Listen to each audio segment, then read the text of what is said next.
Mau nyanyi, Pak Remon? Enggak ya. Selamat siang. Ya udah pagi, ya udah. Selamat pagi. Ya, luar biasa. Dari depan sampai belakang sampai atas, boleh minta tepuk tangannya dulu biar rame.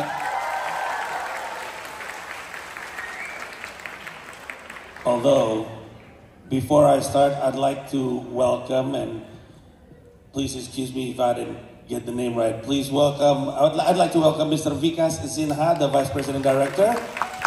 Also, Mr. Pradeep Growal, Chief Digital and Technology Officer. Welcome, sir. My name is Panji Pragiwaksono.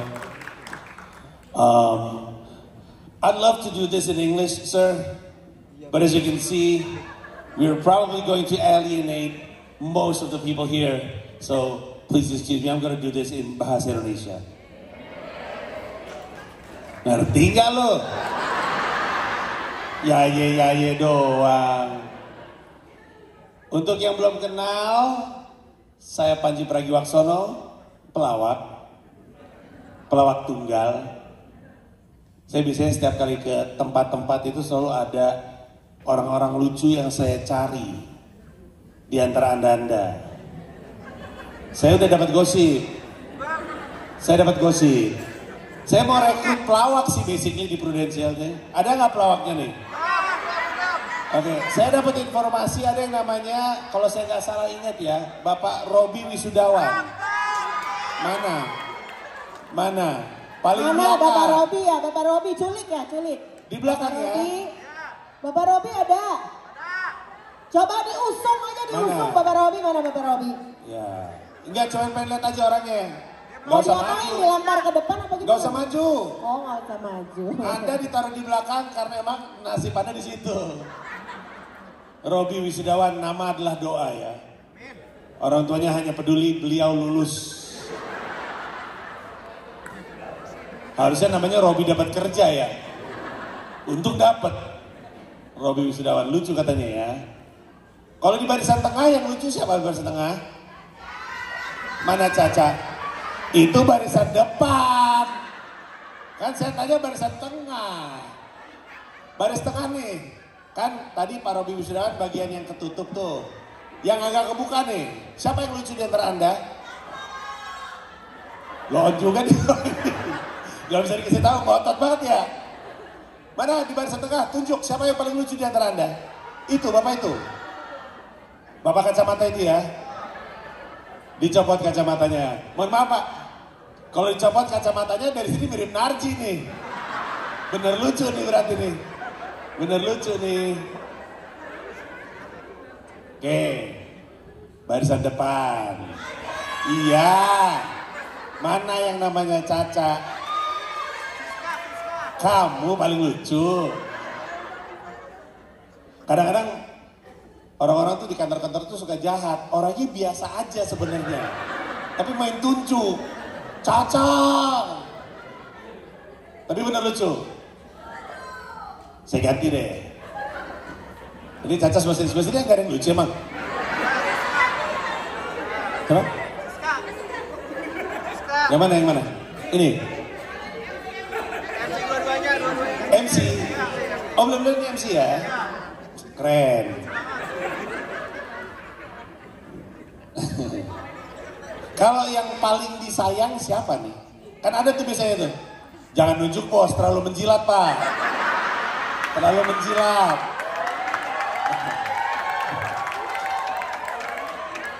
Because there's always one person who's lovable, everybody loves, you know, he's kind or maybe he's funny or whatever.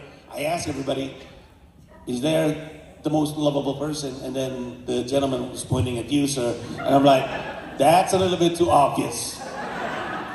Siapa di sini yang paling disayang? Yang udah orangnya baik atau nyapa mulu atau apa? Siapa? Ngomong Caca lagi gue banting lu ya. Caca mulu, Mas. Ya, siapa yang paling baik, paling disayang?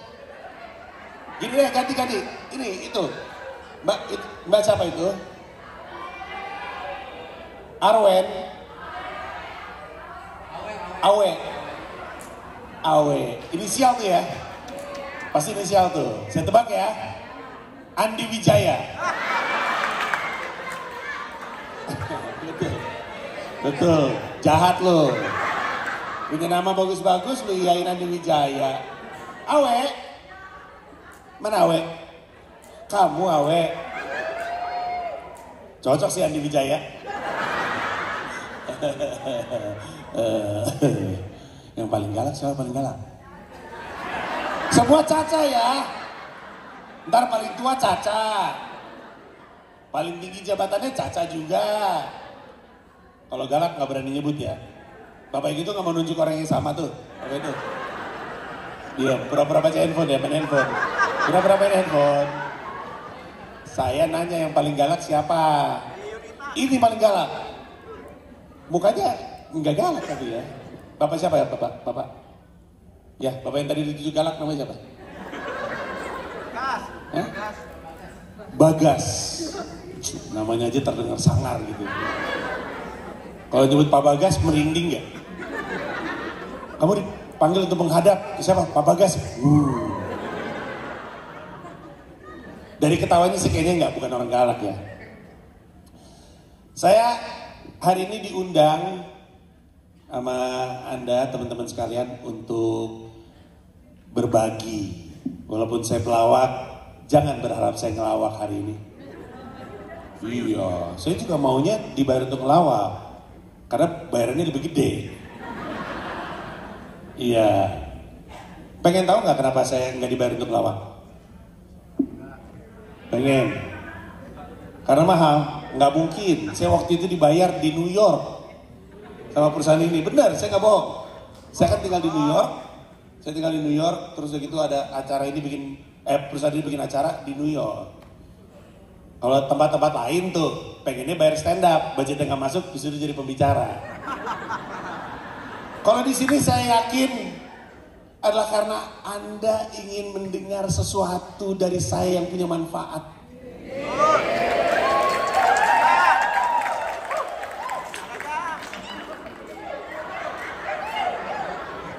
Apa ya? Diminta untuk sharing Bapak Ibu sekalian. Jangan Bapak Ibu kita. Kalau kita sih teman-teman Bu. Kita sangkatan mungkin. Aduh, jangan adik-adik Anda. Ya, selamat malam Dek, ke polisi. Jangan adik-adik Anda. Saya ini Gen X. Saya Gen X. Ibu, Gen X juga. Generasi nonton TVRI. Iya. Dulu acara musik. Dulu nggak ada Spotify guys. Adanya album minggu. Lu tahu nggak album minggu? Album minggu, album minggu, album minggu kita. Tahu nggak? Culun lu.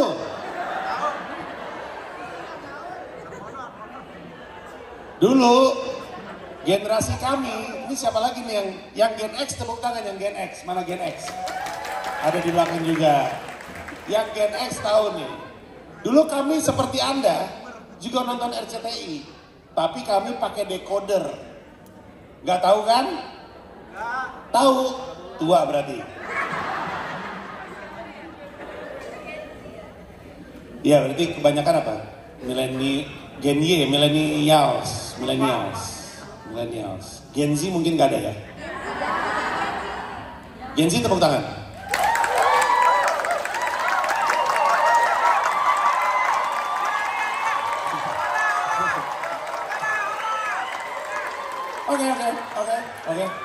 Oke. Bapak-bapak, ibu-ibu ini itu yang paling susah diatur pasti dia. Paling susah diatur tuh Gen Z tuh. Hah? Generasi bingung. Generasi bingung. Tahu nggak Z dari Gen Z itu apa? Tidur, tahu nggak? Gitu. Gen Z nya generasi aneh, muda tapi jompo. Siapa di sini yang senang pakai koyo? Nah, mau bohong sama gue. Tuh. Ini Gen Z nih muda, tapi kalau dideketin bau minyak angin,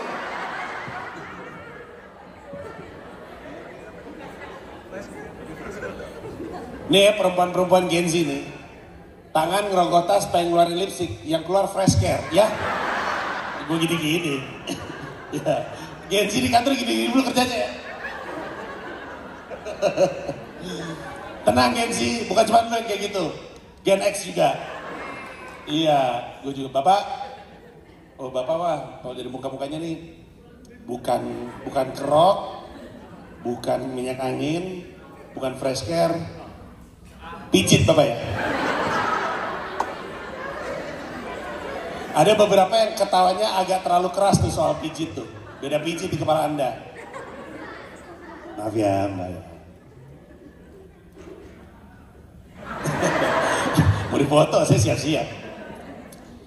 Saya bakal sharing hari ini tentang sesuatu. Boleh minta fotonya nggak? Ada nggak fotonya? Anjay. Deddy Corbuzier. Oh, bukan. Ya di belakang bisa ngeliat dengan jelas nggak? Saya mau pamer soalnya nih. Ada TV. Jelas ya? Oh ada TV. Modal juga di tempat. Saya diminta sharing sesuatu yang baru saja terjadi dalam hidup saya yang moga-moga ada nilai dan manfaat untuk Bapak Ibu sekalian. Boleh? Boleh. Kenapa ketawa sih? Orang bismillah. Aneh. Oke lanjut. Di sini karena saya sudah memperkenalkan diri sebagai seorang pelawak, saya stand up comedian. Di sini ada yang pernah nonton saya stand up nggak di YouTube? Caca mulu. Yang pernah nonton saya stand up di YouTube tepuk tangan. Di YouTube. Yang pernah nonton saya stand up secara langsung tepuk tangan. Yang nonton ini tepuk tangan. Ada ya, ada penonton saya nonton langsung. Nonton langsung di situ. Keren. Mbak itu dan beberapa cuman 5 atau 6 kayaknya ya. Sisanya YouTube semua nih. Ya. Iya. Enggak, masalahnya bukan sold out-nya. Jari Anda nggak cepet. Harusnya cepet dikit. Atau gaji belum masuk kali. Tadi ada sejumlah orang, kayaknya nggak lebih dari 10 itu nonton ini. Jadi saya mesti cerita konteksnya. Yang Bapak Ibu lihat ini adalah acara lawak terbaru saya. Namanya Mens Rea. Orang-orang tadi yang datang ke acara ini bagian dari sejarah. Karena ini adalah acara komedi terbesar dalam sejarah Asia Tenggara. Gak ada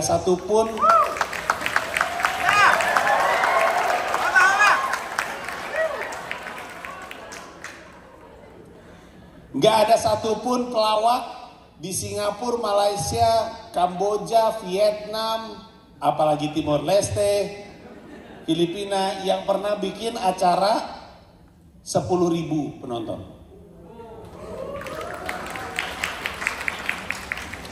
Ya nggak tepuk tangan saya tandain aja pokoknya. Membuat apapun yang besar di skala Asia Tenggara tentu tidak mudah. Saya mau cerita soal latar belakang acara ini dan nanti ujung-ujungnya moga-moga ada 3 pembelajaran dari kisah yang saya mau bagikan. Moga-moga cerita ini ada nilainya dan ada manfaatnya. Berhubung nggak banyak yang bisa bercerita soal caranya atau rasanya menggelar acara kapasitas 10.000 penonton. Tapi saya mau kasih konteks dulu. 3 latar belakang yang saya mau kasih. Ini acara yang saya jalankan 30 Agustus 2025. Sebelum ini tahun 2022 saya bikin acara stand up juga. Judulnya Komoi Do Menoi. Ada nggak yang nonton Komoi Do Menoi di Istora di sini? Tepuk tangan. Nggak ada, udah pada meninggal kayaknya. Bercanda. Komoi Do Menoi waktu itu di Istora Senayan Jakarta di depan 7.500 orang. Saat itu adalah pertunjukan komedi tunggal terbesar saya. 7.500 penonton. 3 tahun sebelumnya. Namun acara tersebut secara teknis gagal. Karena saya baru pertama kali dalam itu adalah pertunjukan ke-9, yang ini yang ke-10. Dalam 9 kali bikin pertunjukan lawak tunggal, saya belum pernah bikin pertunjukan ditinggal sama penonton pulang. Itu yang terjadi waktu itu. Karena sound sistemnya tidak baik. Orang-orang yang duduk di pojok-pojokan itu sampai nyalain flash handphone karena nggak dengar, protes mereka. Lalu pada akhirnya karena kesal mereka pulang. Beberapa teman-teman saya berusaha untuk menenangkan mereka, tolong masuk lagi, kasih kami waktu untuk benerin, nggak mau, pulang mereka. Saya stand up dari tahun 2010, berarti 12 tahun. 12 tahun dalam karir saya nggak pernah ditinggal pulang sama penonton, apalagi masalah sound. Dan bukan cuma masalah sound. Waktu itu di Istora Senayan saya, Jakarta tuh panggung saya di tengah. Lighting jadi ribet. Beberapa penonton kena sorot lampu. Jadi mereka yang bayar paling mahal justru paling nggak bisa menikmati. Penonton-penonton saya yang duduk paling depan nontonnya gini sambil nunduk karena silau. Kalau dia ngeliat ke arah panggung silau, ada lampu dari arah situ ke sini. Secara teknis, pertunjukan stand up saya di depan 7.500 penonton tidak berjalan dengan baik. Satu, latar belakangnya. 2022 saya bikin acara yang dianggap tidak sukses. 2025 saya harus bikin pertunjukan besar lagi. Konteks kedua, yang ngerjain acara tadi Komodo Menoi di Istora Senayan Jakarta 7.500, jumlah karyawan saya, ini kan yang jalanin perusahaan saya sendiri, Comika. Saat itu jumlah karyawan saya 80 orang. Yang ngerjain ini 28 orang. Orangnya lebih sedikit, acaranya lebih susah. Gimana caranya dengan jumlah orang yang lebih sedikit kami bisa menyelenggarakan acara yang lebih susah? Konteks yang kedua. Yang ketiga adalah, ini acara tanggal 30 Agustus 2025. Sehari sebelumnya, Jakarta rusuh. Gimana caranya kita menjalankan acara di sentranya kerusuhan? Kerusuhannya itu kan DPR. Indonesia Arena itu benar-benar di seberangnya TVRI, kalau teman-teman ingat, seberangnya Spark lah ya, mungkin lebih tahu anak nongkrong. Di seberangnya itu adalah Indonesia Arena. Jadi tempat kami benar-benar di sentranya kerusuhan. Satu hari sebelumnya, Kamis malam Afan Kurniawan, kalau masih ingat, Jumatnya Indonesia Marah termasuk Jakarta, Sabtunya saya bikin acara. Jadi ada 3 konteks. Hari ini kita akan ngomongin soal kerjasama, soal membangun tim, dan soal resiliensi. 2022 ada 80 karyawan. Tahun 2023 harus layoff karena 2023 harus layoff karena performa kami tidak baik. 2024 harus layoff lagi. Tahun 2025 saya kembali sebagai CEO di bulan Februari, dan Maretnya saya harus layoff lagi. Saat itu semua orang yang ada di perusahaan saya, Comika, tahu bahwa di bulan Agustus kami harus ngerjain ini. Jadi walaupun tidak diungkapkan oleh mereka, tidak diutarakan sama mereka, saya sebagai pemimpin tahu di benak tim saya 28 orang itu ada tanda tanya besar. Gimana ceritanya 28 orang ini mau bikin acara yang lebih susah dengan orang yang jauh lebih sedikit daripada yang ngerjain Istora, sementara Istora gagal. Pada saat itu yang saya sampaikan adalah 2 hal. Yang penting bukan berapa banyak orang yang bekerja di tim ini. Yang penting adalah seberapa kompeten yang bekerja di tim ini dan seberapa paham yang bekerja akan apa yang mereka harus kerjakan. Kebayang? Kadang-kadang, apalagi di Indonesia, secara kultural kita merasa lebih tenang dalam grup. Makin banyak grup yang kita libatkan, maksudnya ketika kita terlibat di grup yang lebih besar, lebih tenang. Secara insting kadang-kadang ketika kita lagi ribet sama kerjaan, solusinya adalah nambah orang. Sering banget itu. Saya kurang orang, tolong tambah orang. Masa orang tim saya cuma segini? Masa saya tim, orang cuma 2, ini mah bukan tim. WhatsApp grup juga nggak bisa bikin ini berdua doang. Bertiga bisa WhatsApp grup. Kalau berdua mau WhatsAppan aja. Ya. Setiap kali kita kerepotan, kelimpungan, kewalahan dengan pekerjaan, insting pertamanya adalah nambah orang. Tapi kami, Comika, bukan perusahaan seperti perusahaan Bapak Ibu sekalian. Secara kategori, kami masih perusahaan rintisan. Kami nggak bisa besar. Comika nggak bisa besar. Saya kasih konteks dulu ya, untuk yang belum tahu Comika. Comika itu sederhananya adalah perusahaan yang bergerak di stand up comedy 360. Talent management ada, promotor event ada, bahkan kami punya platform streaming berlangganan. Kalau misalkan Bapak Ibu sekalian langganan Netflix atau Prime atau Disney Plus, kami punya namanya comika.id, di mana Bapak Ibu berlangganan 99.000 bisa nonton ratusan show stand up. Plus ada beberapa judul-judul terbaru add-on. Nah, tim ini resah. Tim ini bingung, orangnya lebih sedikit, mesti ngerjain yang lebih banyak. Kita akan ngomongin soal kompetensi. Di sini, saya nggak tahu di sini terjadi di grup ini atau tidak, tapi di banyak perusahaan, karena saya sering diajak berbagi di perusahaan, pemecatan selalu terdengar seperti kabar buruk. Dan mungkin sekilas kabar buruk. Naturally speaking, I guess it is bad news. Pemecatan. Terutama kalau konteksnya adalah dalam konteks perusahaan saya, mesti banyak layoff karena kondisinya nggak oke. Jadi bukan karena ada karyawannya nggak oke, perusahaannya yang nggak oke terpaksa mesti melepas.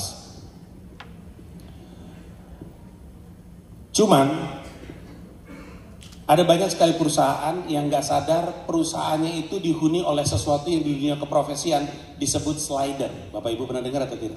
Slider.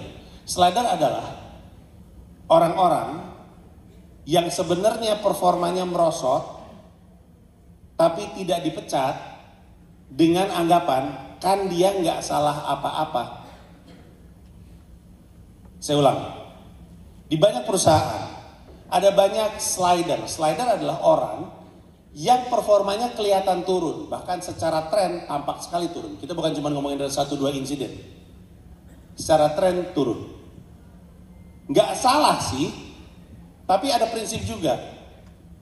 Di buku Great Employees Only, bukunya bilang, kalau kita nyaman dengan karyawan yang biasa-biasa aja, sama dengan kita nyaman dengan output yang biasa-biasa aja. Di luar kondisi layoff, melepas seseorang, melepas karyawan, sebenarnya itu kabar baik untuk perusahaan dan untuk dia. Saya selalu memberanikan diri untuk ngomong gini, walaupun mungkin saya disebelin, karena saya punya perspektif baru. Kalau ada orang kerjanya jelek, nggak dipecat, jahat. Orang kerjanya jelek, jahat. Orang kerjanya nggak numbuh, jahat. Kenapa? Karena perusahaan punya tanggung jawab terhadap nasib perusahaan. Dan mempertahankan orang yang kerjanya jelek dan mempertahankan orang yang kerjanya nggak numbuh, itu ngasih resiko terhadap perusahaan. Kenapa kita semua mesti peduli sama perusahaan? Emang yang gaji lu siapa? Kalau bukan perusahaan. Perusahaan sehat, gaji Anda nggak terlambat. Saya tahu ini persis, karena perusahaan saya pernah mengalami hal-hal seperti itu. Ada masa-masanya perusahaan seperti saya, itu nego gaji mundur atau nego gaji setengah dulu, setengah lagi tanggal sekian. Semua orang yang dikerja sebuah perusahaan harusnya tanpa diminta peduli dengan kesehatan perusahaan, karena itu kaitannya dengan kesehatan kita. Tentu dengan mudah kita bisa bilang, gue mah gak peduli, yang penting gue kerja, gue terima gaji. Setuju. Tapi logisnya perusahaan yang sehat sama dengan gaji yang jalan terus. Jadi silakan berpegangan dengan prinsip yang Anda mau. Saya cuma bilang, the thing that you have in your head, that doesn't make sense. It doesn't make sense. Saya ngomong gini, didesain untuk membuat kepedulian kita terhadap perusahaan kita itu lebih besar daripada hanya sekedar misi-misi perusahaan yang sering digaungkan. Pada saat yang bersamaan, Kalau ada orang kerjanya jelek, kita pertahankan, kita jahat ke dia. Siapa yang mau kerja setiap hari salah mulu? Gak ada yang mau. Siapa yang mau kerja setiap kali diomelin mulu? Gak ada yang mau. Kalau kita tahu ada orang udah gak kompatibel dengan apa yang dia kerjakan atau apa yang kita ingin capai, maka pertanyaan terbaik adalah sebenarnya lu cocoknya di mana? Memecat dia sekarang mungkin membantu dia lebih cepat untuk ketemu di tempat dia seharusnya. Permasalahannya banyak di antara kita yang gak sadar ketika itu terjadi sama diri kita sendiri. Sehingga yang ngambil keputusan harus atasan. Kenapa? Karena di antara kita dari depan sampai belakang ada banyak zombie. Bapak Ibu tahu zombie gak? Tahu zombie? Zombie itu kan udah mati tapi kayak hidup. Masuk akal? Suka nonton film zombie? Tepuk tangan yang pernah nonton film zombie. Siapa yang? Untuk yang beragama Islam, maaf saya nggak duduk ya. Kalau di Islam kan sunnahnya begini gitu. Oke, jadi semua orang tahu zombie. Zombie itu udah mati, tapi kayak hidup gitu kan, gerak mulu. Di kantor, di sini, setiap hari di antara Anda ada zombie. Masih hidup, tapi kelakuannya kayak orang mati. Senin mukanya pucat Bapak Ibu. Selasa pucat. Rabu pucat. Kamis pucat. Jumat warna kulitnya mulai muncul. Jumat malam, wah cerah. Sabtu, I'm alive. Senin sampai Jumat kayak nggak ada tenaganya nih orang. Sabtu, wah dia main pedal, main bola, nongkrong mulu, malam mabuk, minggu lari, minggu sore warna kulitnya mulai hilang. Senin pagi pucat lagi, berangkat ke kantor nyeret. Nah itu zombie tuh. Zombie adalah orang yang gak happy dengan pekerjaannya sehari-hari. Seperti di film-film, zombie nular kan? Bener gak? Iya dong. Di film-film zombie kalau gigit orang, jadi apa tuh orang? Di kantor juga. Satu zombie bisa nularin teman sampingnya jadi zombie. Dia duduk, dia ngomong, bos kita brengsek juga ya. Iya bener. Bener gak? Iya. Duduk aja lagi kerja nih. Hari Selasa. Dia ngomong sama teman di samping. Kita ngapain sih kayak gini? Gue juga gak tahu. Mulai tuh ngoceh. Gue sebenarnya pengen jadi penari tahu. Gue pengen jadi fashion designer. Yang bahaya dari zombie-zombie ini adalah dia nggak sadar dia zombie. Film pun gitu, bener nggak? Zombie tuh nggak sadar dia zombie. Kita yang sadar dia zombie. Nah makanya ngelepas orang bisa jadi adalah keputusan yang baik bukan cuma untuk perusahaan, tapi untuk dia. Karena dia nggak sadar dia lagi jadi zombie. Kalau dia kita lepas dari tim ini, dia jadi sadar. Saya mesti cari tempat di mana saya bisa kerja dengan bahagia. Saya punya prinsip. Carilah pekerjaan yang capeknya bikin bahagia. Ada loh. Kalau Anda ngerasa enggak, siap-siap tuh, tinggal nunggu digigit tuh. Iya. Karena bisa dan ada. Dan saya yakin di sini ada. Ada orang di sini yang nggak sabar ketemu Senin. Yang hari Sabtu, hari Minggu kepikiran kerjaan, tapi kalau mau email nggak enak karena ini weekend. Nah, ketawa. Cuman di depan doang yang ketawa, ini belakang apaan tuh? Gitu. Apaan email-email gua? WhatsApp gue lagi lah hari Minggu, ya kan? Depan doang emang kayak gitu. Emang brengsek nih guys. Nah bener nih.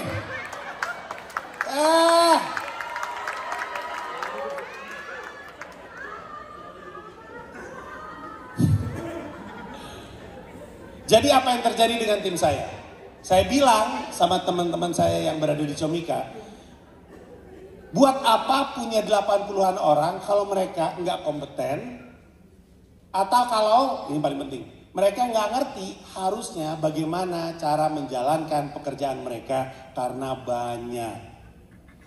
Salah satu pembelajaran saya ketika balik lagi megang Comika adalah ternyata banyak karyawan saya yang bingung dengan pekerjaannya sendiri.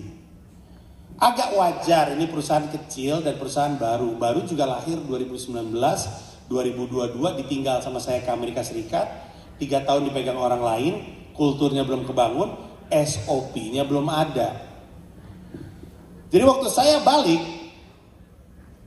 beberapa hal yang saya lakukan adalah melepas sejumlah orang yang bukan cuma tidak kompeten, tapi ini penting, tidak kompatibel. Saya ulang, tidak kompatibel. Tepuk tangan yang suka nonton sepak bola. Bapak sepak bolanya liga apa Pak? Liga Inggris. Wah sama nih, saya agak deg-degan nih.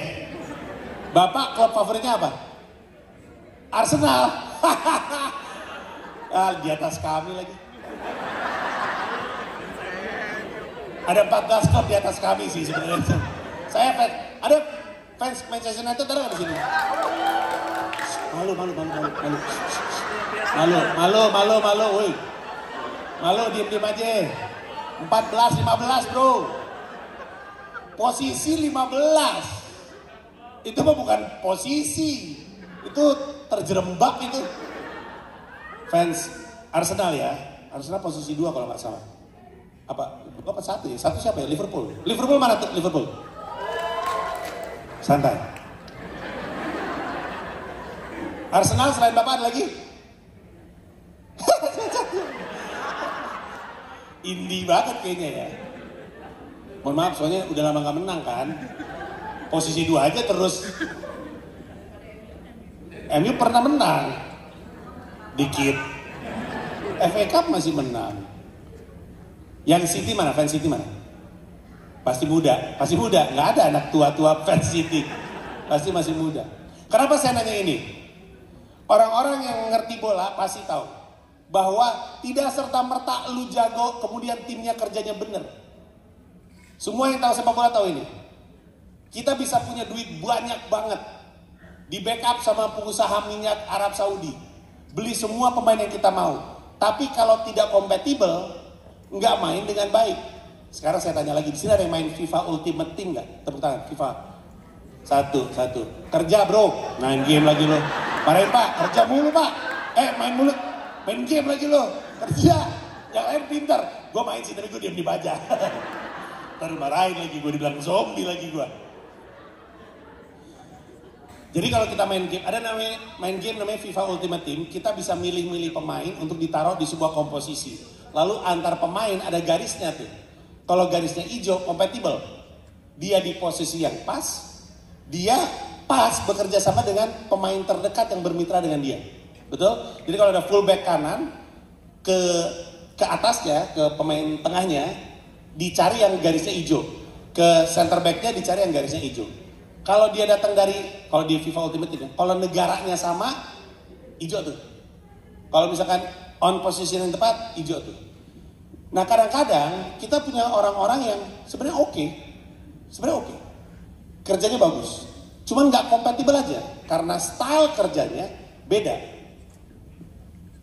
Kita terpaksa mesti lepas juga. Tergantung dengan siapa yang stylenya paling kita jaga. Makanya saya ngerti Manchester United kenapa susah banget untuk maju. Karena emang susah. Udah bah, pemiliknya tolol. Maaf ya, ini jadi curhat saya. Maaf. Lalu yang saya juga lakukan adalah ngebangun SOP yang jelas. Karena nggak ada yang suka kerja dengan bingung, takut salah. Bener nggak sih ini yang gue lakuin? Nah SOP ini sesuatu yang kami coba untuk bangun. Sehingga walaupun hanya 28, kami pada akhirnya berhasil mengerjakan ini. Tadi tepuk tangan yang nonton Mensrea di Indonesia Arena, tepuk tangan, mana tadi? Banyak nonton? Banyak duduk sebelah mana? Platinum, banyak duit. Pacan duduknya ada depan. Puas? Datang dari jam berapa? Dari jam 5. Acara saya sebenarnya jam 7 sampai 10. Tapi sebenarnya di Indonesia Arena ada semacam mini festival yang udah jalan dari jam 11. Jadi levelnya tuh jauh lebih susah daripada yang di Istora. Istora cuma bikin show doang. Kami bikin festival. Dari jam 11 selesai jam 10. On time lagi, betul? Start jam 7 selesai jam 10 pas, betul? Susah bikin acara kayak gitu. Saya lagi membanggakan diri sendiri nih. Nah, pertanyaan berikutnya adalah bagaimana caranya mencoba untuk memimpin tim yang dipush untuk kerja begitu keras. Karena orangnya dikit. Logically, beberapa orang mesti ngedouble bahkan ngetriple pekerjaan. Nah, inilah kenapa penting sekali hal yang ingin saya sampaikan. Sementara hal yang mau saya sampaikan ini sering sekali tidak dipedulikan sama banyak perusahaan.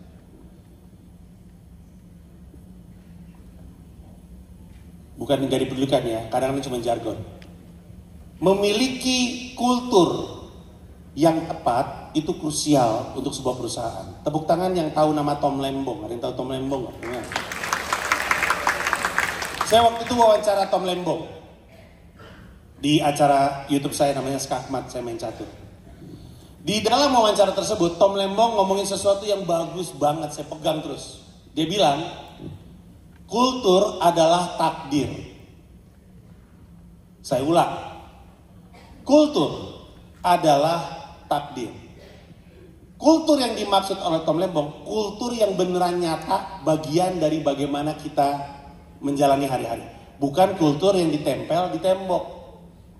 Banyak tuh, ada banyak perusahaan-perusahaan tulisan di temboknya tuh gak sesuai dengan praktek mereka sehari-hari. Itu mah lebih ke jargon, itu mah lebih ke public relations. Mereka pengen orang untuk ngelihat mereka seakan-akan seperti ini. Tapi bisa jadi kulturnya gak ada sebenarnya di perusahaan. Kultur adalah takdir.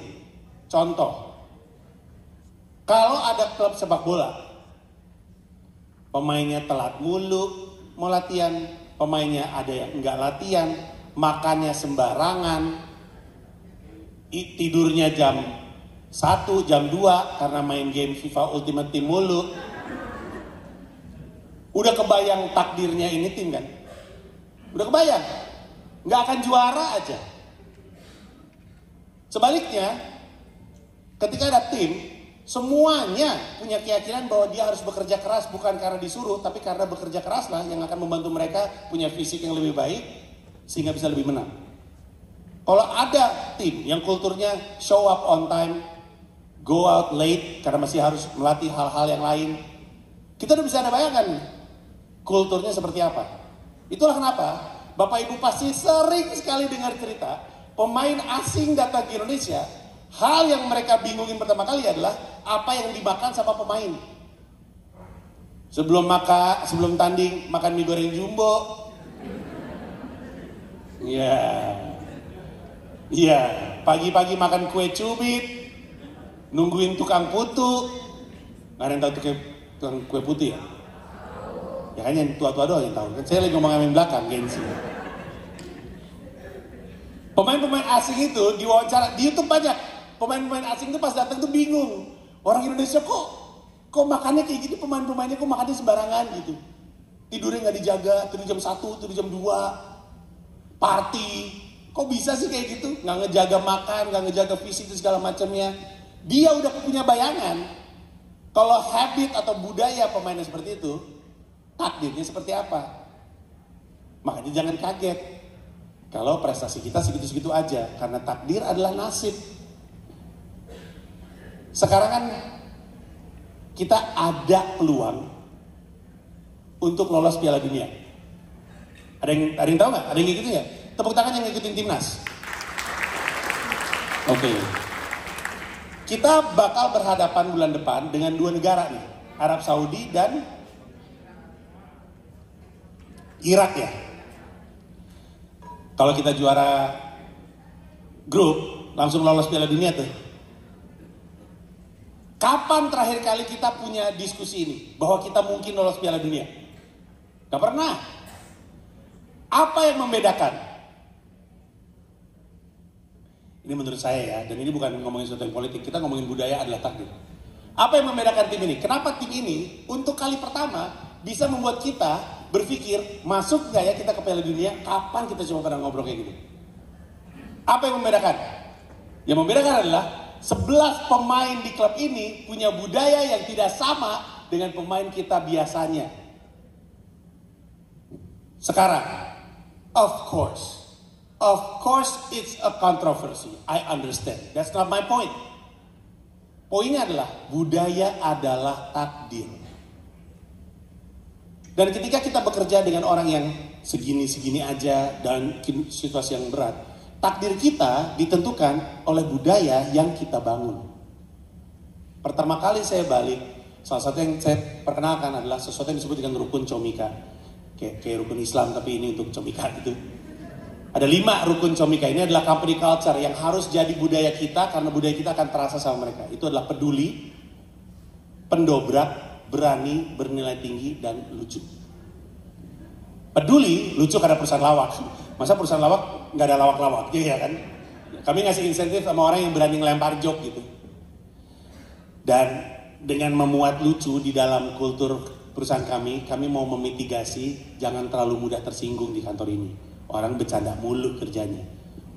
Tapi peduli adalah nilai nomor 1. Mungkin nggak ada bayangan kok ngapain perusahaan lawak nilai nomor 1-nya, budaya nomor 1-nya adalah peduli. Tapi karena memang itu yang dibutuhkan. Peduli kalau misalkan teman ini lagi capek. Peduli dengan cara lu ngomong. Peduli dengan menerima omongan orang dan mencoba untuk ngeraba, oke, gue ngerti itu datangnya dari mana. Tanpa budaya ini, dan tentu di anak-anak Comika juga pasti akan bilang bahwa ini sesuatu yang lagi dijaga terus.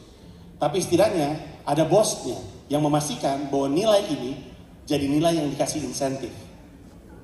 Saya punya keyakinan 80 orang gagal bikin acara 7.500 dan 28 orang berhasil bikin acara terbesar di Asia Tenggara adalah karena 28 orang itu adalah 28 orang terbaik yang saya bisa temukan dengan SOP yang tepat, dengan kepedulian dan kultur yang tepat. Boleh tepuk tangan gak usah ragu. Biar saya bangga itu. Sekarang bagian ketiga. Kerusuhan. Di mana Anda ketika kabar Afan Kurniawan meninggal? Di rumah. WA, dapat dari WA. WFH? Oh, karena diberitakan. Besoknya kalian? WFH juga.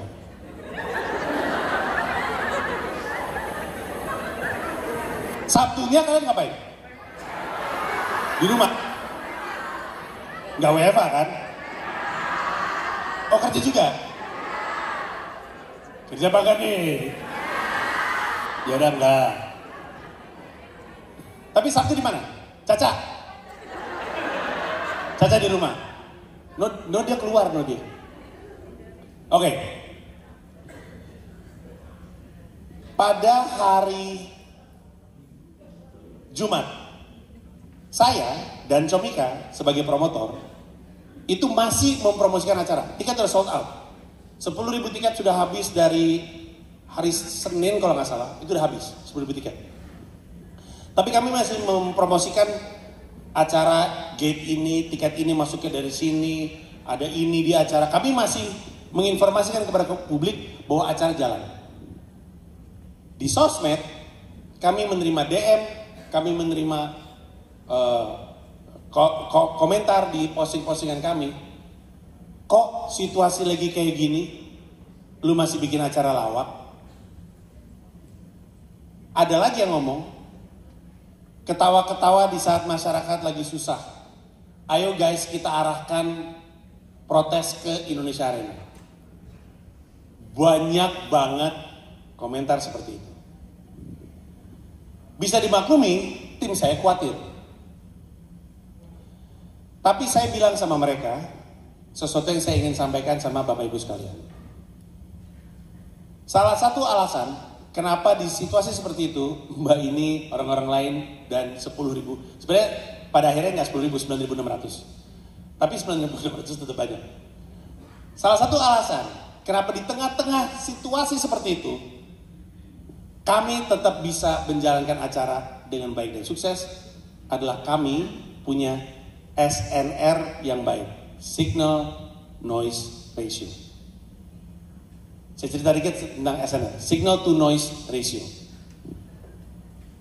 Kalau kita lagi naik kapal selam, Bapak Ibu, kita tuh selalu ngeliat radar. Bentuknya bulat, terus selalu ada beginian. Mutar terus.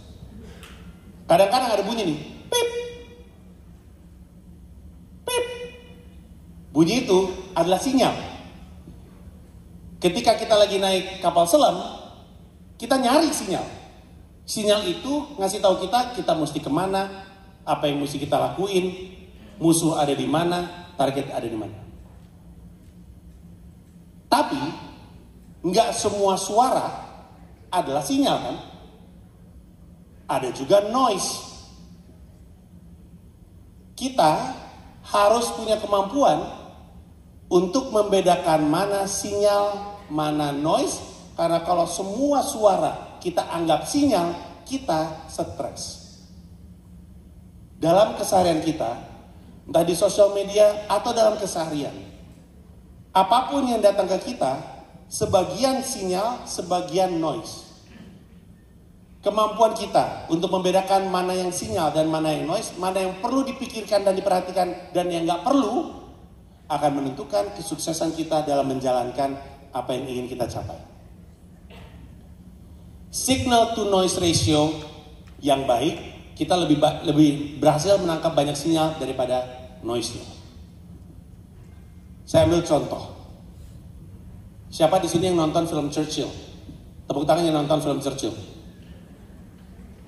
1, 2, sedikit. Yang lain kerja ya.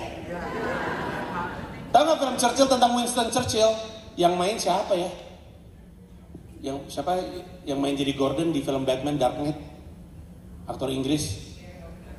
Gary Oldman, betul. Kebanyakan nonton film, nggak pernah kerja. Tapi duduk paling depan, makan gaji buta Anda. Iya lagi katanya.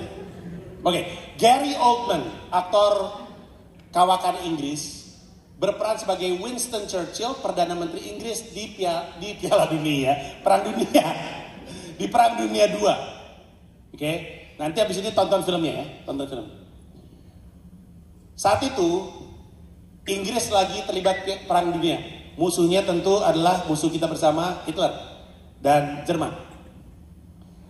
Jerman dengan Hitlernya itu luar biasa ruthless. Semua dilawan, semua dihajar. Inggris saat itu kepentok di Dunkirk, nggak bisa kemana-mana, terjebak. Hitler nyerang terus, Prancis sudah kena, negara-negara yang udah kena. Perdana Menteri Inggris saat itu mundur karena dianggap gagal. Gue mundur aja dah, nggak bisa gue. Ditunjuklah Winston Churchill, sosok yang bahkan oleh mereka dianggap kontroversial. Tapi Winston Churchill pernah memimpin perang. Ditunjuklah Winston Churchill. Film itu, sepanjang film itu cuma memperdebatkan apakah Inggris perlu negosiasi sama Jerman atau tidak. Udah itu doang. Winston Churchill bilang, kita perang terus lah.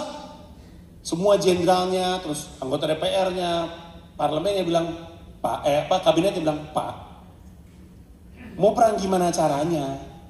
Orang kita udah makin dikit, kita kejebak, mereka gila-gilaan. Di dalam kabinet ada yang bilang, saya dapat telepon nih, nggak dapat telepon sih, saya di WhatsApp. Gak di WhatsApp juga sih tadi. Saya dikasih tahu nih, Italia mau membantu memediasi Jerman dengan Inggris untuk berdialog.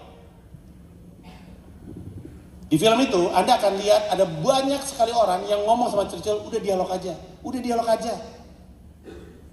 Kita kalah pasti. Jangan ngelawan dah. Lu lihat Churchill, lu mau ngotot perang, rakyat lu meninggal. Lu mau dianggap sebagai pemimpin yang gagal dan membuat rakyat lu meninggal? Apa yang lu bela kalau semuanya udah pada hancur? Bising sekali. Tapi Churchill ngerasa, ngapain negosiasi sama orang seperti Hitler? Nggak belajar lu dari sejarah. Setiap kali kita nego sama orang seperti dia nggak akan mengindahkan hasil negosiasinya. Dia bingung, waktu udah makin mepet, harus bikin keputusan. Churchill di film memutuskan untuk naik MRT-nya dari Plaza Indonesia ke Blok M Plaza itu dia. Di bawah, orang-orang rakyat jelata semua kaget kenapa ada Perdana Menteri gua naik MRT, kata gitu. Terus ditanya, saya lagi bingung nih, kata Churchill. Kita lagi terdesak banget, ada tawaran untuk negosiasi. Kita nego nggak ya? Rakyat yang bilang, never. Never. Terus Churchill nanya, siapa kita mesti lakuin? Lawan, semuanya high spirited, semuanya bersemangat, semuanya nggak mau untuk melawan. Churchill balik lagi ke parlemen, manggilin semua orang. Menurut dia, ajakan untuk berdamai itu noise. Sinyal yang dia dapat adalah rakyat gue mau untuk melawan. Sekarang saya kembalikan ke 2025. Begitu banyak DM dan begitu banyak WhatsApp yang masuk. Ada WhatsApp dan DM yang bunyi gini, dan komentar bunyi gini. Duh, ini hari H ya. Duh, gimana ya? Acara jalan gak sih? Karena saya lihat di sosmed masih cemas banget. Buat saya, itu sinyal. Ada lagi bunyi nih. Gue doain ini acara gak laku. Ngotot banget bikin acara di tempat-tempat seperti ini, di situasi seperti ini, saya anggap itu noise. Kadang-kadang, kita mudah untuk ngelihat mana yang noise, mana yang sinyal ya. Tapi seringkali noise dan sinyal masuk dalam satu kalimat. Teman kerja Anda ngomong sesuatu pada Anda, dalam satu kalimat sebenarnya ada sinyal, ada noise. Seringkali kita anggap semuanya sinyal, sehingga kita bingung, ini orang marah ya sama gue ya. Seringkali semuanya dianggap noise, omongannya nggak penting. Padahal dalam satu kalimat ada sinyalnya, walaupun ada noise-nya. Contoh, ada satu DM, masuk juga ke saya, bunyinya kayak gini. Kok Comika masih jalanin acara sih hari ini? Gue lihat di sosmed masih rusuh banget. Gue sumpahin ini acara nggak laku, rugi nih perusahaan. Dalam satu kalimat sebenarnya ada sinyalnya. Ada sesuatu yang kita bisa ambil dan kita bisa lakukan sesuatu dari situ, walaupun harus saya akui ada noise-nya. Sinyal yang saya tangkap dari kalimat itu adalah bahwa dia mencari tahu situasi dari media sosial. Itu sinyalnya tuh. Saya ada di situ selama 2 hari. 3, saya nginep di Mulia dari Kamis, Jumat, Sabtu, saya ada di sekitar situ. Hari Sabtu, saya nyebrang dari Mulia ke Indonesia Arena jam 5:30 pagi karena saya lari pagi bersama dengan followers 5 kilo di dalam GBK. Malamnya saya bikin acara juga. Saya bawa komedian dari Amerika Serikat, namanya Sami Obeid. Sami Obeid manggung di Usmar Ismail di Kuningan di tengah-tengah kerusuhan. Penontonnya full 400, itu acara sold out. Saya pikir yang nonton dikit karena hari Jumat kan lagi rusuh-rusuhnya. Pas nyampe ke lokasi itu tempat full. Lalu di akhir show Sami Obeid, si komika Amerika Serikat ini nanya, di akhir show saya pengen stand up ngomongin topik yang Anda lempar. Anda pengen saya ngomongin apa? Di kota-kota lain, di negara-negara lain biasanya orang tolong ngomongin soal matematika, tolong ngomongin soal susu, tolong ngomongin soal sepeda, gitu-gitu random. Kemarin 400 orang ini di hadapan orang bule minta dia ngomongin soal kondisi politik. Saya anggap itu sebagai sinyal. 1, mereka butuh untuk dihibur. Lagi di tengah-tengah rusuh tetap datang 400 orang. 2, mereka punya keresahan terhadap situasi Indonesia. Orang bule disuruh bikin stand up tentang situasi dia yang orang bule ini nggak ngerti. Besoknya pagi-pagi, waktu saya lari pagi sama followers, saya pikir yang datang sedikit. Karena habis rusuh kan. Ternyata 30-an. Dan spiritnya mereka tinggi sekali. Bercanda, ketawa-ketawa. Bahkan waktu saya lari di GBK, orang-orang tuh lagi lari, kayak nggak ada apa-apa. Jadi, saya tidak menampilkan bahwa ada orang-orang yang khawatir dan resah. Noise memang ada. Tapi sinyal yang saya dapat, saya harus tetap melawak. karena rakyat Indonesia justru di saat itu membutuhkan cara untuk tertawa. Orang tadi ngasih sinyal, dia sebenarnya pengen nonton, tapi ngeliat medsos takut. Sisanya noise, nggak usah dipikirin, nggak usah khawatir soal gue doain acara lu gak laku, gue doain sepi biar bubar. Ini noise nih, nggak ada yang kita bisa lakukan. Tapi ada yang kita bisa lakukan, kalau dia dapat informasi soal sekitarnya dari media sosial, berarti kita yang ada di situ hari itu dan tahu gak ada apa-apa, wajib menginformasikan keadaan ke mereka. Dan mengencourage orang yang datang dini, mbak itu datang jam 5, mengencourage untuk orang yang datang dari jam 11, jam 12, jam 1, untuk naikin ke sosmed, bahwa semua baik-baik aja. Bayangin, kalau misalnya yang saya tampung, semuanya saya anggap sinyal. Bisa jadi nggak kejadian tuh acara Mensra Indonesia Arena. Bukan masalah rugi atau apa-apa. Acara Istora yang tadi saya cerita, itu udah di-delay 2 tahun. Harusnya acara 2020. Saya delay 2 tahun. Saya mah nggak takut delay. Perusahaan saya paling jago delay. 2 tahun saya nge-delay acara. Iya, dan orang-orang disuruh refund nggak mau. Refund aja nggak mau. Tahan, namanya tim tahan tiket. Mereka ngasih hashtag tim tahan tiket. Tahan aja duit saya bang, saya pengen tahan tiket saya. Saya percaya Bang Panji, berapapun waktu yang mesti di-delay, nggak apa-apa, nanti saya nonton. Bukan masalah delay. Tapi kalau saya tidak menjalankan Mensra Indonesia Arena, saya nggak bisa membuat orang-orang ini yang ingin hatinya diubah kejadian. Nggak ada orang yang pengen takut, nggak ada orang yang pengen marah selamanya. Masuk akal? Semua orang tuh pengen berani lagi, semua orang pengen normal lagi. Seminimalnya normal di perasaan.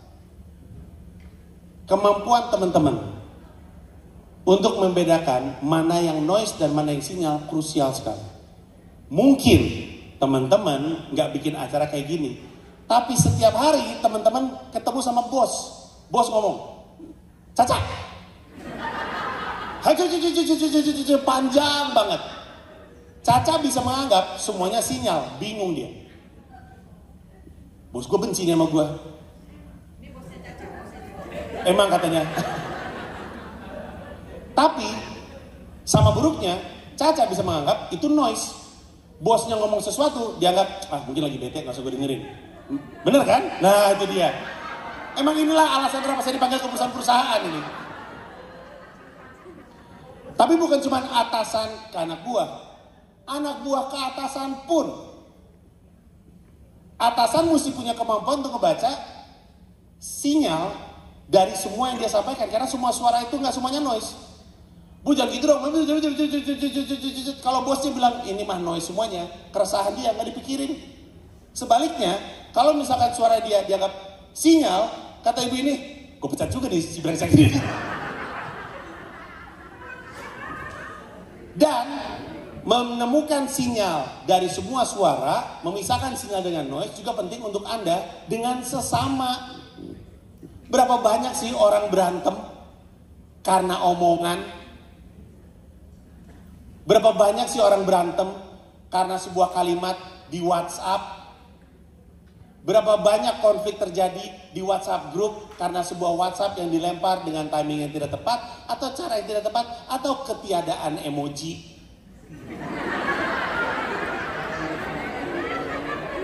Itu WhatsApp kalau ada emojinya aman sebenarnya. Tapi karena nggak ada emoji, jadi kayak marah-marah kan? Kemampuan kita semua membedakan mana yang noise dan mana yang sinyal di antara semua suara yang masuk ke kita akan jadi faktor penentu kebaikan kita dalam menjalankan pekerjaan kita. Syukurnya, karena kompetensi, karena SOP, karena kultur, dan karena kemampuan untuk memisahkan mana yang noise, mana yang sinyal. Comika, anak-anak saya 28 orang itu, sekarang mau Anda catat, mau orang lain catat, mau orang tahu atau enggak, tidak bisa dipungkiri. Mau Anda hormati atau tidak bisa dipungkiri. 28 orang yang ada di Comika di Wijaya 1 mencetak sejarah sebagai pekerja yang menciptakan acara komedi terbesar di Asia Tenggara, di sejarah Asia Tenggara. Sekarang, nggak tahu sih ntar, tapi moga-moga ini sesuatu yang kami bisa duplikasi terus, karena kami akan selalu punya acara terus Tahun ini aja masih ada acara-acara lain, Oktober, November, Desember, masih ada acara lain. Desember ada acara 5 founder bareng-bareng, saya, Radit, Ernest, Rian, Usman, stand up bareng-bareng dan main sketsa bareng-bareng di Desember di Istora. Masih banyak acara besar yang kami ingin kerjakan, tahun depan juga. Tapi moga-moga bermodal dengan prinsip-prinsip tadi, kami bisa menjalankan dengan baik, dan moga-moga prinsip-prinsip tadi bisa dipegang sama teman-teman, supaya teman-teman bisa menjalankan pekerjaan teman-teman dengan baik. Terima kasih banyak semuanya, selamat sore. Gila, profesional banget gua. Persis sejam. Gila emang gua nih. Sekarang Q&A ya, kakak. Teman-teman, boleh nggak saya kasih aturan untuk Q&A? Teman-teman sekarang waktu untuk tanya jawab. Nanya apapun boleh. Berkaitan dengan yang tadi boleh, enggak juga boleh. Aturannya cuma 3. 1, ketika berkenalan, hanya perlu nama panggilan. Nggak, jangan nama lengkap. Saya kan bukan mau sensus. Yang kedua, 1 orang, 1 pertanyaan. Karena kadang-kadang ada yang suka borongan. Bang, saya pertanyaan pertamanya, terus pertanyaan keduanya, terus ada 2B nih bang. 2B-nya adalah, ini lama banget. Kasihan yang lain juga pengen nanya kan. Dan yang terakhir, paling penting dan paling sering dilanggar, padahal udah dikasih tahu. Kalau mau nanya, langsung nanya. Jangan pakai latar belakang. Curhat. Orang kita, ketika disuruh nanya nih, lihatin aja, udah dikasih tahu, ntar dilakuin.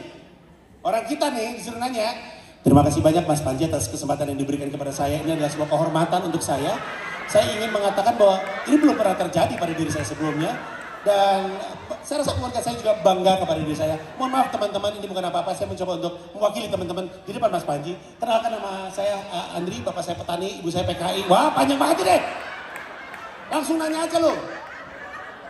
Ya, nama panggilan, 1 orang 1 pertanyaan, dan langsung nanya, nggak pakai latar belakang masalah. Ya. Nggak perlu tampil. Silakan. Siap, siapa yang siap nanya? Angkat tangan. Siapa yang mau nanya? Sabar, ingat 3 tuh tadi yang dikasih tau Panji. Awas loh kalau Ada rulesnya. ceramah di situ. Aku ke ini dulu ya, Oke. Mas. Aku tahu panggilan sayang dia, cuma nyebut sendiri. Saya Reza dari IT. Langsung aja, sebagai decision maker di Comika dan sebagai talent juga, seberapa berkontribusi peran Mas Panji sebagai talent untuk membuat decision yang sulit, dan seberapa align si decision itu dengan kondisi yang talent hadapi. Itu aja dulu. Bagus sekali Mas Reza, tepuk tangan untuk Mas Reza. Tepuk tangan buat Mas Ya, Reza. thank you. IT. Pertanyaannya menarik. Saya rasa mungkin nggak banyak orang ngeh maksud dari pertanyaannya. Kadang, nggak benar. Kadang di perusahaan kita punya 2 tanggung jawab atas jabatan yang sama. Pertanyaan besarnya adalah gimana caranya lu memastikan bahwa peran lu yang ini nggak mengganggu pengambilan keputusan lu untuk yang ini, gitu kan kurang lebihnya? Mas Reza. Bismillahirrahmanirrahim. Ketidakmampuan saya untuk mengambil keputusan bisnis yang logis karena secara talent saya emosional adalah yang membuat perusahaan saya berantakan dan harus layoff 3 tahun berturut-turut. Karena saya talent juga, saya stand up comedian. Pada saat yang bersamaan saya menjalankan perusahaan. Keputusan saya sebagai stand up comedian seringkali pro stand up comedian, tapi nggak logis secara bisnis. Seringkali. Dan nggak ada yang berani ngelawan. Orang bos, tapi tolol bosnya. Saya akuin saya tolol. Makanya saya bilang sama teman-teman, jangan bebankan kesalahan pada direktur-direktur sebelumnya. Mereka itu ibaratnya jadi gubernur DKI Jakarta, dititipin permasalahan yang belum selesai. Baru sebulan kayak Pak Pramono tuh, baru juga berapa bulan jadi gubernur, banjir, bingung dia. Ya, kenapa salah gue? Banjir dari dulu. Kayak gitu kurang lebihnya. 3 tahun masa jeda saya tidak menjadi CEO, saya lebih bisa menilai dengan objektif terhadap diri saya sendiri, dan saya lihat dan saya ngerasain keputusan saya dulu mengakibatkan orang-orang yang saya sayang di dalam Comika terpaksa harus lepas. I learned it the hard way. Bisnis itu sebenarnya gampang kalau mau logis, cuma masalahnya manusia itu makhluk emosional. Jadi ketika saya balik, saya merekatkan 2 orang di sekitar saya, yaitu Head of Operation dan Head of Finance saya, untuk selalu jadi mitra diskusi saya karena saya masih belajar jadi CEO. Saya harus tahu kekuatan saya dan harus sadar kelemahan saya supaya saya sadar bagaimana cara menutupinya. Sekarang Mas Reza, dengan bangga saya bisa katakan we are in a so much better situation right now. We are way healthier, we are stronger. At least until the end of this year. Dan masih berusaha untuk supaya kita punya kondisi yang lebih baik di Q1. But I guarantee it's a better company daripada waktu saya pegang dulu. Itu pertanyaannya. Oke, makasih tepuk tangan untuk Reza. Satu lagi. Second question. Second question, para Etsodi, ada pertanyaan mungkin? Yang geng-geng kategori silver di belakang juga boleh tuh. Kategori silver. Yang Gen Z apa gimana nih? Coba kita yang kolom tengah ya. Ada Kategori yang tengah Gen Z mau nanya nggak? silver. Ada mau nanya dari yang Ini nggak nyangka ya, kalau ngundang Mas Panji kira pertanyaannya seputaran komedian aja ternyata, berat, Kira CEO, HR, finance, ya kan? cara bikin punchline yang baik. Gitu, Iya, gue sampai belajar ilmu manajemen nih. Ya, Ada silakan. lagi? Itu udah berdiri orangnya. Yang mana? Oh iya gede begitu, iya siap. Yuk. Nama saya Radit, mau nanya, selama tinggal di New York, culture positif apa yang bisa Mas Panji share? Itu aja dari saya. Terima Thank you kasih. Mas Radit, tepuk tangan untuk Mas Radit. Iya.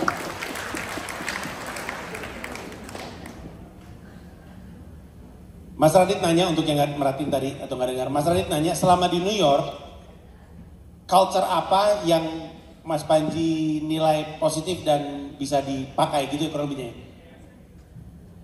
Di New York tidak ada kata sungkan. Menurut saya itu bagus banget. Gak ada kata sungkan. Pertama kali saya sadar bahwa saya sangat Melayu adalah di sebuah acara open mic, itu ada pizza. Semua pada ngambil termasuk saya, tapi saya masih lapar. Pizza sisa 1.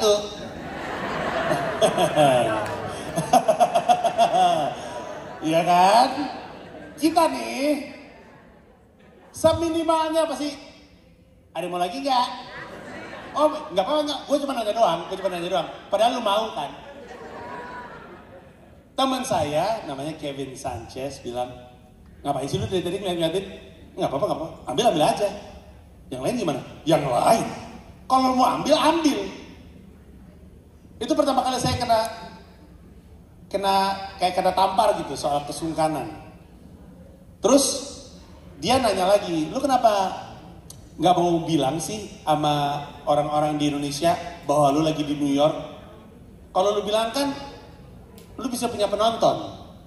Kata dia nih, saya bilang, nggak aci pakai bahasa Inggris ya, tapi nggak fair Saya kan emang terkenal di Indonesia. Kalau saya bilang-bilang sama orang Indonesia untuk datang, itu mah nggak fair. Saya pengennya memenangkan penonton-penonton Amerika. Saya bilang, lah aneh lu. Orang mah kalau perang nggak ada yang, gue pakai pisau aja, nggak enak, gue pengen lebih ribet, biar lebih laki. Semua senjata yang lu punya lu ambil, kata dia. New York nggak peduli kata sungkan. Kalau ada peluang di depan lu, ambil, karena itu buat lu. Kalau sebenarnya ada orang lain yang mengambil, ya salah sendiri kalau cepet. Mau protes sama sesuatu, mau protes sama seseorang. Di Amerika nggak ada kata sungkan. Mau itu dia lebih tua daripada kita, tapi kalau menurut kita salah, ya kita ngomong. Karena kalau kita nggak ngomong, keresahan kita, keadaannya nggak bisa berubah. Itu adalah sesuatu yang saya lihat di New York dan tidak ada di kota lain sejujurnya. Karena saya sempat tur ke kota-kota Amerika Serikat. Yang paling nggak punya rasa sungkan, ya emang orang New York. Soalnya kotanya kan kota yang sangat kompetitif, semua serba mahal, semua pengen hidup enak. Tapi sejak itu saya berhenti untuk sungkan. Pokoknya kalau misalkan saya pengen, saya bilang, kalau ada kesempatan yang bisa saya ambil, saya ambil. Dan menurut saya, kadang-kadang, enggak selalu, kadang-kadang bagian dari karakter kita emang agak menghambat kita untuk maju. Itu pembelajaran saya dari budayanya kota New York. Makasih banyak Mas Radit, tepuk tangan. Yeah, very good point. And then last questions? Sini boleh? Mas, alright, silakan. Tadi 2 laki semua ya, 3 laki semua ya. Cewek lah, cewek. Cewek? Iya. Oh, Cewek. mohon maaf ya kamu gak pakai rok hari ini. Cewek. Maafkan saya. Silakan. Gender matters. Caca guys. diam aja, Caca. Ca, lu nggak mau nanya, Ca? Silakan Mbak. Ya, saya Mira dari BD mau nanya, jadi bagaimana tipsnya Pak Panji untuk netapin culture tadi? Kan ada banyak kata-kata yang kita bisa pilih kan. Kira-kira kriteria apa nih biar sebuah culture yang kita akan bangun itu udah mewakili semuanya biar kita punya tim yang kuat? Oke, boleh saya recap nggak? Jadi pertanyaannya tuh lebih kepada untuk setiap kata, Ya. gimana cara implementasinya, atau gimana caranya? Mungkin proses memilihnya dulu. Mungkin kalau Mas Panji itu apa aja sih yang kira-kira dalam sebuah culture kan itu diwakili dengan kata-kata atau leadership shadow itu kan. Ya. Nah itu apa aja yang kira-kira mau apa maksudnya kriterianya apa aja biar mewakili semuanya gitu. Ya, terima kasih banyak Mbak Mira. Tepuk tangan untuk Mbak Mira. Dalam, ini kurang lebihnya ya, kalau saya nggak salah nangkep nih, saya coba recap. Dalam menentukan apa yang jadi nilai-nilai perusahaan atau budaya perusahaan, di antara begitu banyak kata positif yang ada di dunia ini, dari antara begitu banyak buzzword, mana yang kemudian kita tentukan untuk kita pilih jadi bagian dari budaya? Penentuan budaya perusahaan menurut keyakinan saya masih muda, jadi saya bisa aja salah. Tapi penentuan budaya perusahaan harus sejalan dengan kebutuhan perusahaan. Istilah lainnya visi dan misi. Tapi sederhananya adalah apa sih yang perusahaan ini ingin capai dan apa set of cultures yang dibutuhkan untuk itu. Kalau timnya itu targetnya jadi juara Piala Dunia, kan kita punya bayangan dong budaya apa yang dibutuhkan dalam tim tersebut. Sama, Comika targetnya membangun industri. Sebagai yang membangun industri, ada beberapa yang mesti dimasukin, kayak contohnya pendobrak. Orang kerja di Comika, mau nggak mau, harus mau tidak nyaman mengerjakan sesuatu yang nggak pernah mereka kerjakan. Habis kita mau ngebangun industri, cuman Comika doang lagi ngebangun industri secara komedi. Berarti kan kita butuh berinovasi. Kalau mau berinovasi, berarti mesti punya mindset pendobrak. Nggak bisa saya punya karyawan yang cuman mau ngerjain yang pernah kami kerjain. Nggak bisa punya perusahaan, nggak bisa punya karyawan yang cuman mau ngerjain sesuatu yang ada datanya. Kadang-kadang nggak ada datanya. That's why we need to be small. Makanya Comika nggak bisa gede-gede banget. Nggak bisa ber-80, bisanya ber-20-an. Kenapa? Makin gede orangnya, makin gede resikonya, makin main aman. Makin nggak berani inovasi, nggak berani eksperimen. Pendobrak krusial dan sejalan dengan misi membangun industri. Berani jadi krusial kalau mau jadi pendobrak. Karena nggak bisa kita ngelakuin sesuatu yang baru kalau takut. Berani termasuk berani untuk salah. Karena namanya eksperimen. Seringkali berhasil, seringkali salah. Harus berani bertanggung jawab. Nah makanya untuk menentukan budaya perusahaan apa, kita balikin ke emang tujuan ini perusahaan apa. Dan yang paling penting, formulasikan budaya itu dengan cara yang mudah untuk diingat. Makanya saya namanya rukun Comika. Makanya tanya aja, sebenarnya ada 2 karyawan saya di sini. Setiap kali meeting head, saya mulai dengan, hey kamu, apa rukun Comika? Terus aja, semua hal-hal penting saya tanyain setiap minggu. Kenapa? Mereka nggak bisa mengimani kalau mereka tidak mengerti, mereka nggak bisa ngerti kalau mereka nggak hafal. Hafal dulu, baru mereka bisa ngerti. Kadang-kadang mereka udah hafal tapi nggak ngerti kenapa ini penting. Tapi lama-lama mereka ngerti ini penting. Ngerti ini penting, belum tentu mereka bisa menjalani kan. Dimulai dari hafal. Gitu ya. Makasih banyak Mbak Mira, tepuk tangan untuk Mbak Mira. Wah keren-keren pertanyaannya teman-teman. Oke. Nggak perlu direkap kan ya, udah hafal. Aman itu, aman ya. Cukup jelas. Oke. Ini tangga agak-agak jengjes. Oke, kalau gitu kita berikan big applause one more time for Panji. Wow, keren Mas Panji. Okay, so I just want to recap because Pak Vikas and Pak Pradi, maybe you are missing some, important message from what he was saying. Like the first one that I got from the questions from the audience is know your strength and know your weakness. That's very important things. And the second one is the good culture that we need to apply. I think it's also applicable if we apply in Prudential. Do not hesitate Ya, Indonesia kebanyakan, aduh nggak enak, aduh nggak enak, aduh nggak enak. Seriously, it is applied when I learn something when I work with regional team. If it is shit and then this is shit gitu. But not you are the shit, but this is shit gitu. Jadi ya udah gitu kan. And the third one is just choose the culture that most fit with your company. That's the third question part that asked to Panji. Okay, thank you, Mas Panji, keren banget. Wow. Dan sekarang I think it's time to take a Group picture. photo sessions. This Pak Mas Vikas Panji and Pak come. Pradip, you may Pradip and just Pak step Vikas, forward. step forward. We already give the sign here, Pak. Yeah, three of you here. Mas Panji in and the center. Okay.